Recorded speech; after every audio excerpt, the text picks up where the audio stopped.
press. It's hands holding a toothbrush and toothpaste. And it's also a tea. So the other one's kind of obvious. It's abstract coffee house press. Okay, so I'll go ahead and start.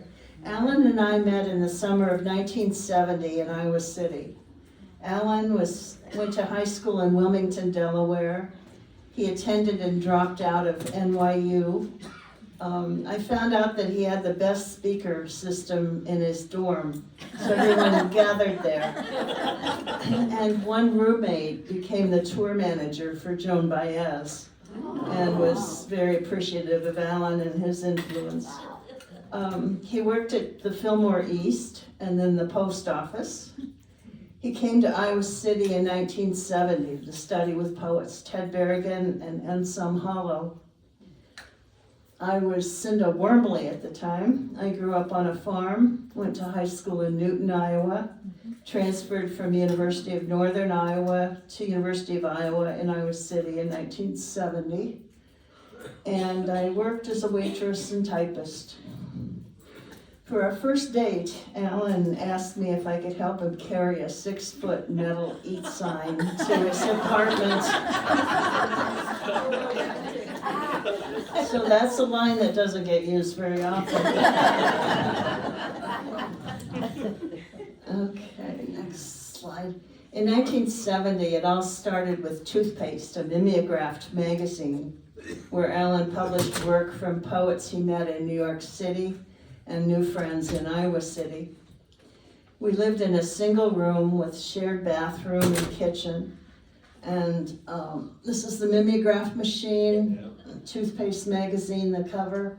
And this is a photo of friends who came over to help collate the magazine in our one room.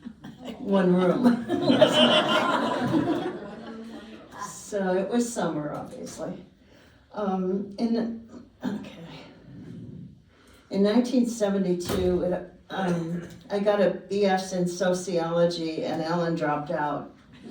We married, got a press and a house in West Branch, Iowa, and Alan started printing letterpress books. Alan and I had taken Harry Duncan's Intro to Typography class at the U. Alan heard of a printing press that had been sitting at the auction house for some time, and we bought it and stored it in a friend's garage. The apartment we lived in then was being torn down for urban renewal, so we bought the house Harry Duncan had, and he was selling it, and he had a room that would hold the press, so it seemed ideal. And it all came together. And so this is me, Alan, and the best man at our wedding at the country church in Newton, and Alan printing on the platen press. This is our house in West Branch, which was up on a hill, which was kind of an adventure at times. We were young, enjoying the poetry scene, attending and sponsoring poetry readings, and holding events we called actualist conventions. I'll set the scene with an excerpt from a book I co-edited called The Ultimate Actualist Convention, which is available in the library. I won't try to explain actualism except to say we created and named a movement and held events which we called conventions, and our poems appeared in a book called The Actualist Anthology. Iowa City in the early 1970s. Students hung out at Kaufman Union in the Gold Feather Room, where White Rabbit played endlessly on the jukebox, and where people heading to the east or west coast offered rides on the ride board. There were anti-war demonstrations on the Pentecrest in Iowa City's downtown, with the stores and buildings that had been there since the town was built. This was before everything moved to Coralville. The apartments above, many $50 single rooms, had bathrooms down the hall and quirky radiators and plumbing configurations. Telephones were nice when you could afford one, but it was easy to rack up $300 long-distance phone bills in the years of the Ma Bell monopoly. Instead of calling, we would walk from bar to bar or apartment to apartment to find each other. Sometimes the friend wasn't home, but a party would be going on in another apartment in the building. Evenings were a serendipitous string of encounters, often ending in the wee hours of the morning at the Hamburg Inn. Oh, I should explain that, what was there. This is the bookstore where we did a lot of readings. And this is the crowd at the Actualist convention. My husband's standing in the back with the beard. But yeah, we had a few of those, and then they started having them in California too. Go, okay. Our first daughter was born in 1979. Eventually, Alan realized that he had accepted lots of manuscripts and he kept printing more and more books. This is a photo of him with our oldest daughter, Annabelle, and these are all the manuscripts around him. He'd accepted them all and he was trying to figure out which to print first. And this picture of some of the books that we printed early on. Some were mimeographed, some were letterpress. And I cut the linoleum block for that water tower. I wasn't an artist, but he would ask me to do things and I would just do them.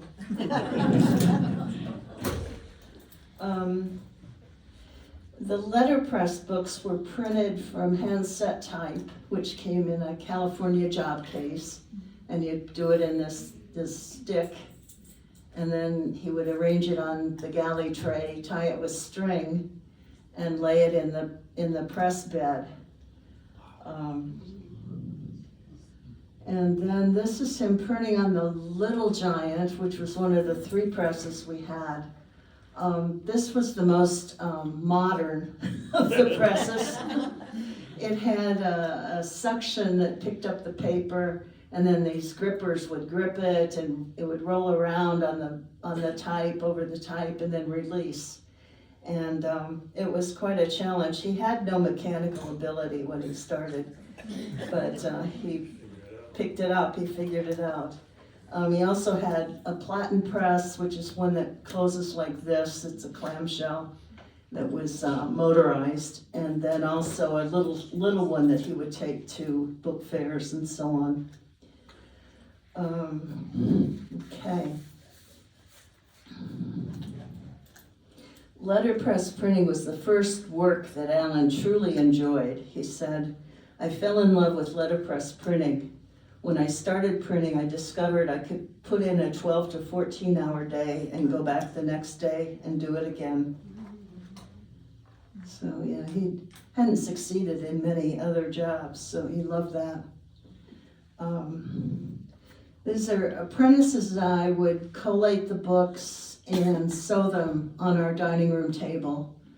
And this is me putting some books together. This is one of our apprentices, Ellen Weiss, who was collating books, and Al Buck sewing books. But it was very much part of our home.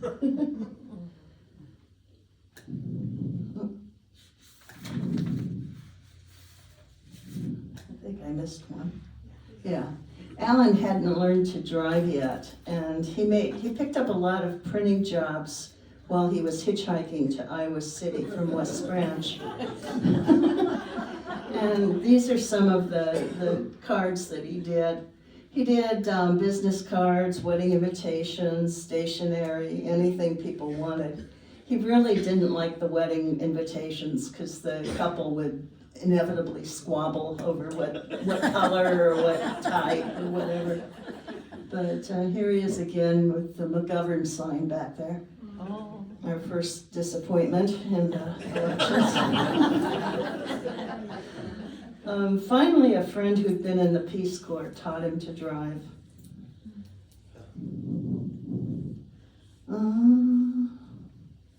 Oh, okay, yeah. We came to a point where the size of the books, the expenses of the press, which were all on our personal account, and the isolation of West Branch made us realize we needed to make some changes. In 1977, we were impressed with a book fair we went to at St. Kate's in St. Paul, where we sold out of a book called Throwing Spitballs at the Nuns.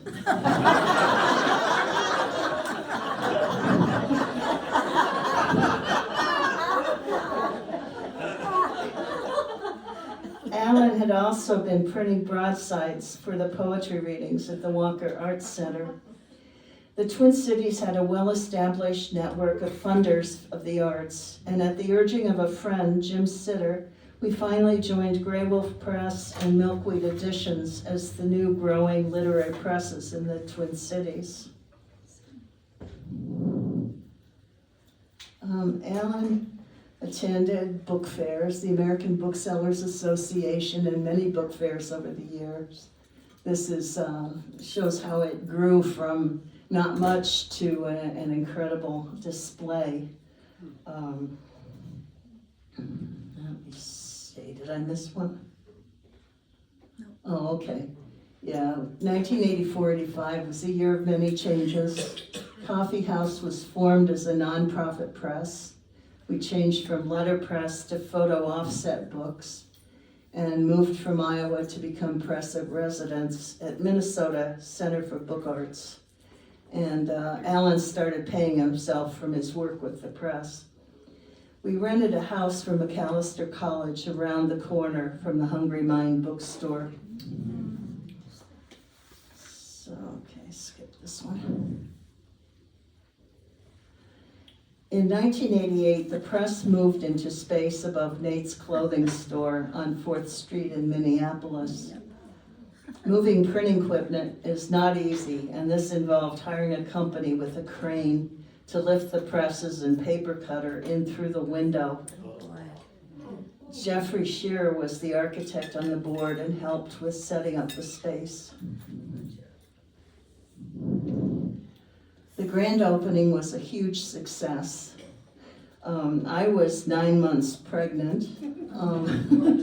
We had lots of books to show, lots of people came, and it was just a great time. Gwen, the second child, was born soon after, and Alan brought her to work with him for a few weeks, not too long. Never works out the way you think it will.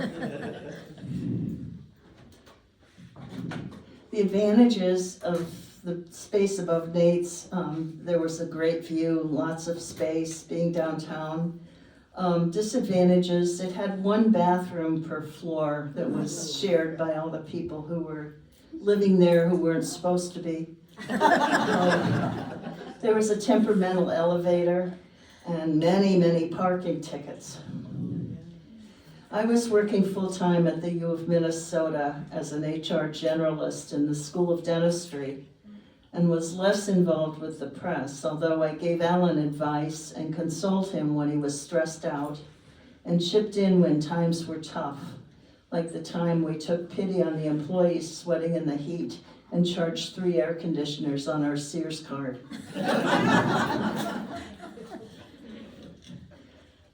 During this time, the press participated in a number of programs designed to help literary presses become more professional, focusing on board development, accounting, best practices, strategic planning, and etc. These included the National Endowment for the Arts Advancement Program and grants from the Lila Wallace Foundation, Minnesota Arts Board, and funding from the Mellon, McKnight, Bush, Target, and Jerome Foundations. Those are all probably funding that's going to go down with the new administration. Alan and I went on our first trip to Europe in fall 1996 to attend the Frankfurt Book Fair in Germany. The Frankfurt Fair is one of the largest in the world, with 10 buildings packed with book exhibitors from all countries. It's where foreign rights are sold. In 2009, Nate sold the building and Coffee House moved to the Grainbelt bottling plant in northeast Minneapolis. And that's the current location. They had a corner for the printing equipment and shop. Alan would give demos when they had open houses and so on. And there he is doing a demo. In 2011, the Minnesota Center for Book Arts hosted a 40-year celebration and display of the books that were printed. At the same time, Alan announced that he would go into semi-retirement with the title of Publisher Emeritus, and Chris Fishbach would succeed him as publisher. By then, they'd published about 500 books. Wow. So,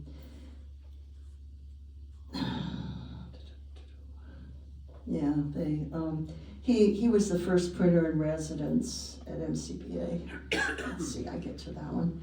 Alan received the K. Sexton Book Award in 2012, and that was an award for leadership, contributions in leadership in Minnesota literary community. People were aware that Alan had chronic lymphocytic leukemia and was struggling for several years as the disease progressed. Lymph nodes would swell, and then he'd get a new medicine that seemed to help, and then it'd come back again. The most successful medicine was the treatment they're using routinely now for this type of disease called ibutranib. He was part of the clinical trial that proved its effectiveness, but it was too late. He passed away in November 2014, almost exactly 10 years ago. Minnesota Center for Book Arts dedicated the type library to Alan in 2017. Some of you visited the MCBA last month. Alan was the first printer in residence at MCBA and donated a Vandercook press and type to the printing lab. And later they acquired more of his equipment and the paper cutter and more type from the coffee house press. I laughed when I saw this room. I noticed that the bindery had a very small plaque dedicating, who had funded it.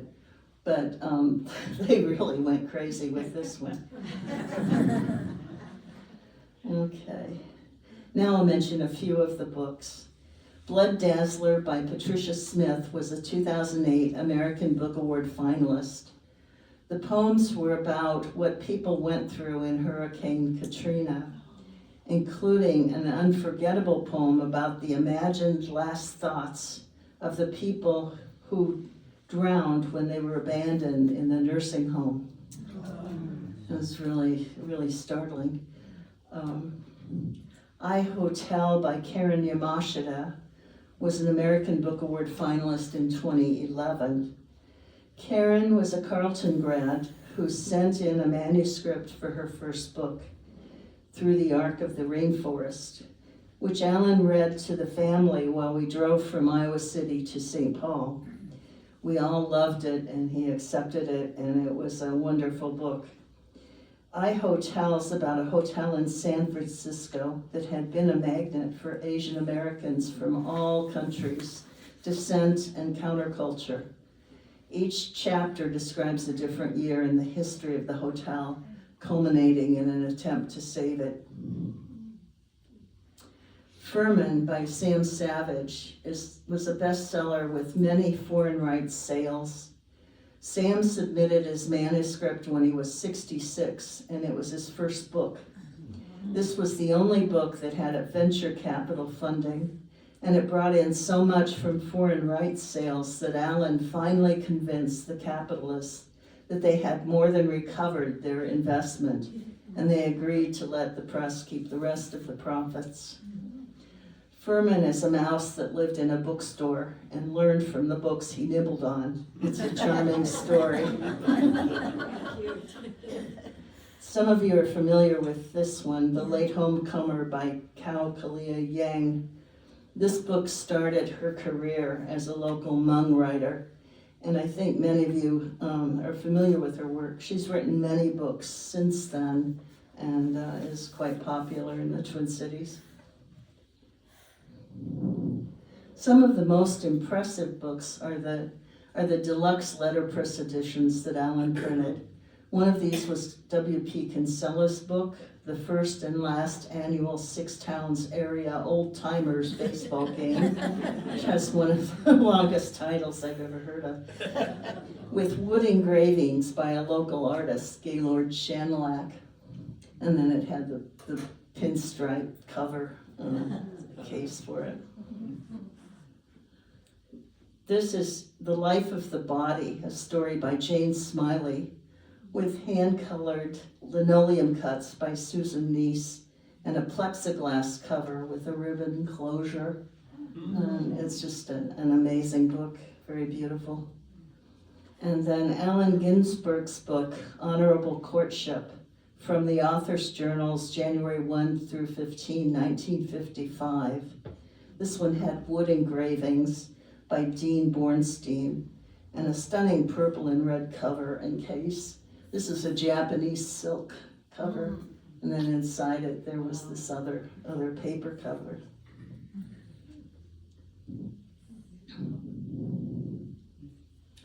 Coffee House Press continues as a nonprofit under new leadership, publishing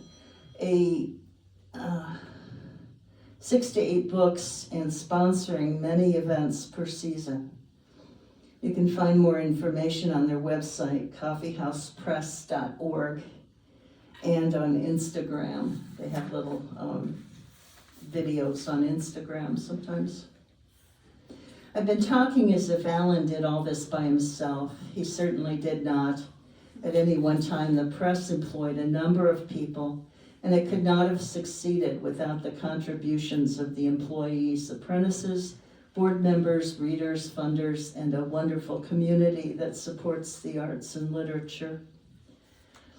In closing, I'll share the quote from John Milton that we selected. Whoops, where'd it go? There, that we selected to put on his tombstone. A good book is precious lifeblood of a master spirit, embalmed and treasured up on purpose to a life beyond life. And that's it. Are there any questions?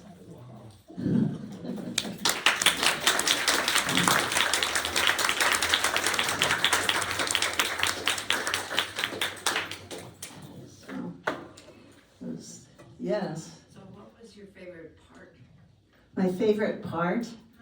I liked the days in West Branch when it was small, and we were right in the center of the country, so poets coming from one end of the country to the other would stop and stay with us, and it was just a very festive time. Did you, when did the press become more modern? I mean, he was pretty primitive when he started, wasn't he? Yeah, it was gradual, but the biggest change came in 1985 when he went from the letterpress to the more commercial books. But yeah, he was doing some of each all through, and the letterpress books he printed later in his life because he just loved doing them. Yeah. Okay, who else? Anne? Who named the presses? Who named them? Yeah. Well, I can explain why it changed to Coffee House, because he got tired of explaining why he named a toothpaste press. He had lots of answers, like, because I want you to think of poetry every morning when you get up. And all of our authors went to Colgate College. And had a lot of things, but really it came from living in New York and seeing some of the art by Jim Dine and some of the others that were doing real objects as art. Okay. Yes. Cinda, how did you market and sell your books? There were a variety of small distributors that came up through the years. Early on it was hard. Some of them had grants to do it. There was one called Plains Distribution that had a bus and they'd go around to different cities in the Midwest. There was a big COSMEP, Committee of Small Editors and Publishers, bought a semi to take books around all over the East Coast, but they had an antiquated type of vehicle that kept breaking down, so it was kind of a mess. But and then other places would do them. There's one friend of ours who I think Small Press Distributing or something, they were going out of business and he knew it, and he broke the rules and went in and shipped home some of the books from presses like ours. And so it started small, it got big, and it got very professional over the years. Hi, yeah. Have your daughters followed in his footsteps? Not at all. What do they do? One works at a place that tracks homeless populations for the government. They keep track of the numbers in and out and so on. And the other one works at a game company, a board game company. So, yeah, they didn't ever really get into the printing or the poetry, either one. Anybody else? Oh, yeah. You mentioned that you publish about 500 books. Uh-huh. How did you decide, I work with a small publisher which published maybe 24 books. Mm-hmm. How did you decide which book to publish? I mean, how many submissions did you get for you? It got, over time, it got to be so many that for a while they had a group of volunteer readers, like students and people who just wanted to be involved, who would screen the books and write up a little thing about it, and then they'd go through that. But it got, just mountains of manuscripts coming in all the time.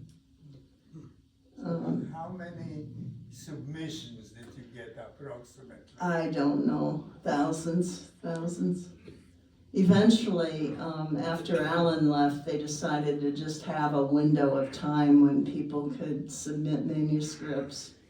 And that was I think that was kind of mean, because some of the books, like the two I mentioned, were just submissions over the transom, as they call it, where they just came in. But, yeah, I don't know how many. Can you repeat the name of the book about the mouse in the bookstore? Oh, Furman, F-I-R-M-I-N, yeah. The original is sold out. He sold the rights to someone else, but I think you can still find it on Amazon. Thank you. Anybody else? Well, thanks. Oops. Do you write poetry yourself? A little bit. We aren't talking about that. Yeah, I did. I was around it, but I was never a professional poet. I did write, and I gave some readings and so on. So, anybody else? How did you meet Alan? Oh, they were in the same. How did I meet Alan? Let's see. I worked in a little thing about this size. It was called the Little Red Barrel, and it had an ice cream machine and a microwave and a fridge and stuff. And I just sat in there and sold hot dogs and things all day. And he came by and sold me a copy of his magazine. And, but I also had known, he met someone who had been my first boyfriend who mentioned me to him too. So, there were different things going on at the time. Yeah. Yes. Did you specialize in literary books? Yeah, poetry, fiction, memoir. They've done some other things. He printed a state fair book about the state fair that was really as big. It was nice. Just any kind of thing, but mostly literature, poetry, prose. Any youth books or children's books? Oh, yeah, there were some children's books. We had a friend, Dave Maurice, who was the best man. He wrote a book called Dot Town and one called Happy Birthday Handbook that were real fun. And also one called The Visit of Saint Alphabet. But yeah, there were some others along the way. Okay, everybody, thanks for coming, thanks for listening. And